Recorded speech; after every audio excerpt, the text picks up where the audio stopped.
And you couldn't even do that? Magneto never expected Jean to have grown so terrifyingly powerful.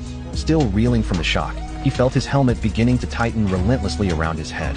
But just as his skull was about to be crushed, Jean suddenly stopped and simply separated the helmet pieces. With a casual wave of her hand, she hurled him away. The professor asked Nightcrawler to teleport him inside, hoping to reach Jean. But she immediately knocked Nightcrawler unconscious, then used her powers to control the wheelchair-bound professor, slowly bringing him before her. Even so, Charles showed no anger toward her. Instead, he opened his heart and let Jean enter his mind, proving that from beginning to end, he had never intended to use her. Through the professor's memories, Jean saw all the moments she had shared with Charles as a child. She finally remembered that after being abandoned by her father, it was Charles who had given her confidence and hope, nurturing her with unwavering care as she grew into adulthood. Under Charles's influence, Jean's compassionate nature was awakened once again. Not wanting to continue being controlled by this destructive energy and hurt those around her, she made the decision to transfer the Phoenix Force to Vuk.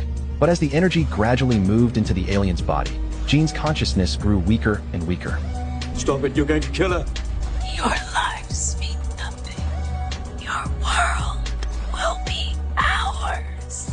It turned out the alien beings had come to Earth to harness the Phoenix Force to destroy all of humanity and claim the planet for themselves. Once Vuk completely absorbed the energy, Jean would die as well. Fortunately, at the critical moment, Cyclops arrived just in time and disrupted the energy transfer between them. But before they could catch their breath, a large force of human soldiers suddenly appeared on scene. Armed with specialized weapons, they captured the defenseless mutants and loaded them onto a heavily guarded train. When everyone woke up from unconsciousness, they discovered power-suppressing collars had been placed around their necks. The Bari aliens, who had been lying in wait, began leaping onto the train's roof. The professor asked the guards to remove the collars so they could fight together, but the guards assumed Magneto's followers had come to hijack the train. With their specialized anti-mutant weapons, they figured they could easily handle the situation. Little did they know these weapons were completely useless against alien beings.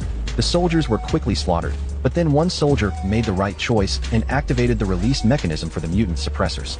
With the X-Men reassembled to defend Earth once more, Magneto immediately unleashed his powers and went on the offensive.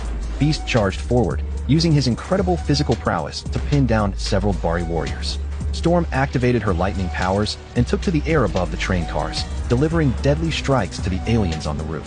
Even the typically timid Nightcrawler unleashed unprecedented fighting power. Meanwhile, Cyclops escorted the professor to awaken Jean, while Magneto seamlessly held the final line of defense.